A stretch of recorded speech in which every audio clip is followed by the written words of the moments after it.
السلام عليكم ورحمة الله وبركاته. أكم نجاح فيا خيسني جرتني الحمد لله.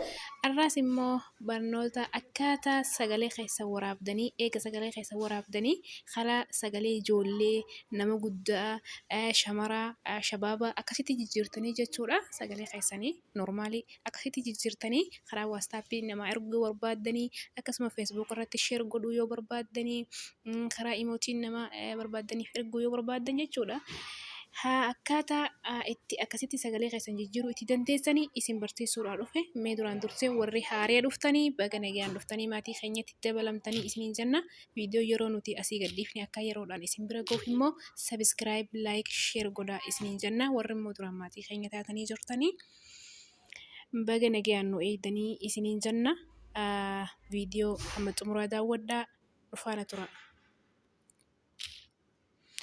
jalqaba jechuudha mee aappii itti fayyadamna aappii immoo pilaastoroorraa argachuu dandeenya jechuudha.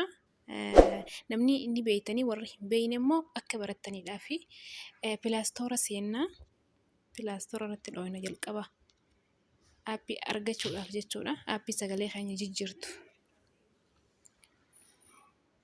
Eega pilaastoora irratti dhooyne pilaastoorri keenya haala kanaan nuuf banamee gubbaa kanarra dhufnee jechuudha. Gubbaa bakka difama gubbaa bakka sarchii kana kunoo asirratti maal jennee barreessina voice changer jennee barreessina voice changer fakkeenyaaf kunoo voice changer jennee haala kanaan itti barreessina jechuudha.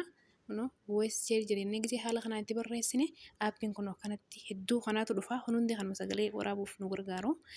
Kanarraa kunoo nuti immoo jalqabaa kana jechuudha kunoo fakkii isa dura irratti argamu kana filattan jechuudha kana buufattan isinii eega akkanatti asirratti dhooytanii solgootanii gabbuufattanii ani buufadhee waan hin jiru eega gabbuufattan immoo ni seennee ilaalla jechuudha haala akkaataa itti sagalee waraabuutii dandeenyu akkanatti kunoo bakka kana isin kunoo aappiin kana jechuudha irratti dhooyna eega irratti dhooyna nuuf banama.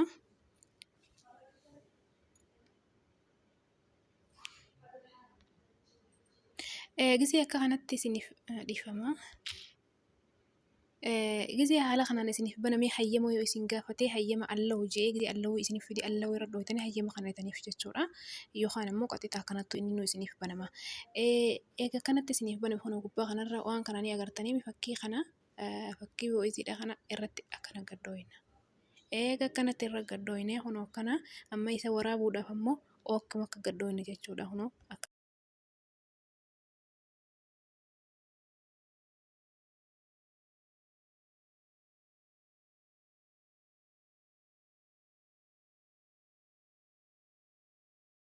isuma kana ammaas akkasi gaddooyna amma sagalee waraabamtee jirti jechuudha. Dhifaan beeksisaa turre dhufaa jira. Fakkeenyaaf waraabee isinitti agarsiisanii amma sagalee waraabamte kun normaal hajoo jalqabaa kanarra jirti jechuudha. Mee walumaan dhageenya.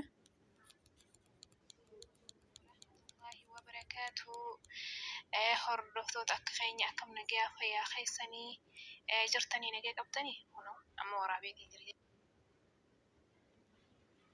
Amma mee asirratti dhooynu amma gadii sanarratti mee tamirratti tanuma barbaadanirra amma mee itti aanu kanarratti yoo goone hoo.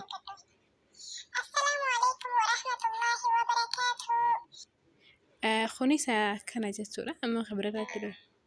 Assalaamu alaikum warahmatullahi wabarakatuh.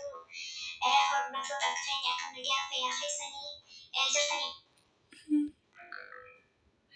Assalaamu alaikum warahmatullahi. Haala kanaan jechuun sagalee keessan jijjiirtanii sagalee ijoollee sagalee nama guddaa sagalee adda addaa irratti jijjiirtanii sagalee irra godhachuu feetan irra gootanii abbaa feeteef immoo erguu dandeessanii jechuudha.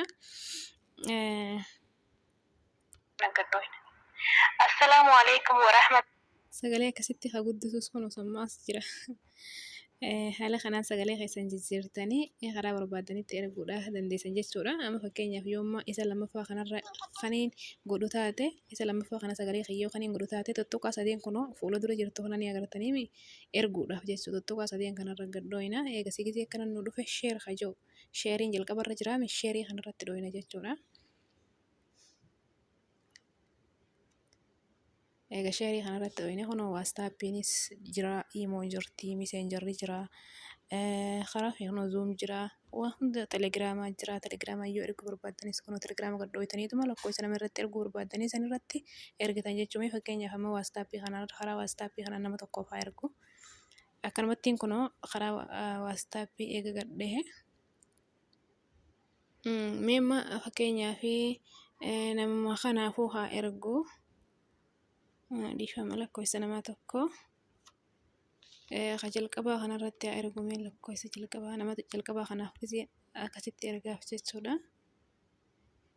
Kunoo asitti dhuftee jirti jechuudha sagaleen akkanatti ergee akkana jechuudha. Ammallee deebitaniituma iftuba deebinee nama biraatiif ammaas erguudhaaf karaa iimootii yoo erguu barbaaddanis immoo tokkuma sadeen fuula duraa kana gisee gattoytanii iimoon isinii dhufti iimoos haala saniini akkuma waastaappii kanaa jechuudha. Akkanumatti iimoodhaas lakkoofsa namaa iimoo irra dhooytanii kunoo fakkeenyaaf erguu dandeessan jechuudha. Iimoo ammoo fakkeenyaaf nama duraa kanarratti erguu barbaaddanis kunoo asuma akkanatti irra gad dhooytanii kanaan booda kunoo fakkii kana akkasitti dhooytanii ergameef jechuudha. Kabiraa immoo karaa waastaappiitiin immoo akkam goona yoo immoo waastaappiidhaan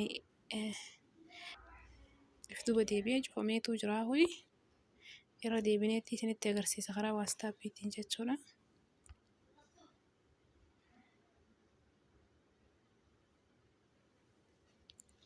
Sagalee lammaffaa kanarra jirtimi amma waastaappii irratti amma tokkuma sadeen kana tuqeetiin osoo sheerii areefummoo waastaappii fi iimoo gisee ergamu karaa sheerii kanaa jechuudha. Miseenjeraas telegiraamaas karaa sheerii kana dhooyneetuma telegiraamaa fi miseenjera waastaappii iimoo harki jala argannaa immoo feesbuuka as jira jechuudha. Feesbuuka yoo erguu barbaanne kireet imeejii wiis saawundi haja'u kana fakkiin kaameeraa kan ture jirtu haa walakkaa kanarratti akkana dhooyna. Saniin booda footoodhaan wal biratti hiinee feesbuuk irratti sheer godhuudhaaf immoo galarii haja'u kanarra dhooyinee footoo keessaa achirraa fudhannee erguu dandeenya jechuudha. Waan biraatti waan akkasii daballee isa sagalee qofa osoo hin taane teek footoo kanallee footoo haadhatti immoo kaastanii irratti hiitanii erguu dandeessanii. Amma immoo ani isa jalqabaa kanarratti hin dhaha jechuudha. Kanumaan filadha. Eegaan kanarratti dhahee obsaan eeggan.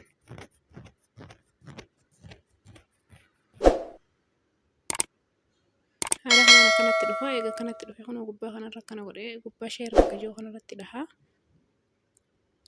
Sheerii kanarratti eegaan dhahe kunoo feesbuukni haala kanaan nuu dhufa jechuudha. Eega akkanatti dhufe feesbuuk amma feesbuuk jeeti feesbuuk eega jeebuutu feesbuuk kana jalatti yuur hiistirii feesbuuk keessa mataa gubbaa bakka hiistirii sanarratti erguu yoo barbaaddani bakka feesbuuk yuur hiistirii hajoo kana ni agarta kanarra dhooytanii hiistirii gubbattisaniidhama jechuudha.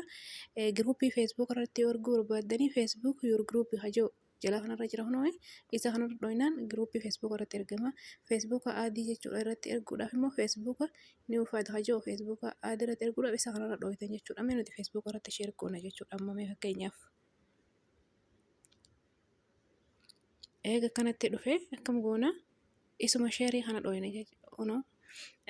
Akkanatti nu dhufa gisee feesbuuka sanarratti dhooyne yoo waa irratti barreessuu barbaaddan kun asirratti barreessitaniituma saniin booda gubbaa bakka poostii jiru kanaan poostii gootanii khalaas ergamee jira jechuudha. Anamma irraa hin deebi'an barbaanne waan ta'eef haala saniin karaa feesbuukaatiinis erguus dandeessanii. Aappiin irraan tanaa kana barnoonni keenya kana fakkaata. Amma viidiyoo dhuftuun immoo walitti dachaa nutti nagayaan naaf tura isiniin jedha.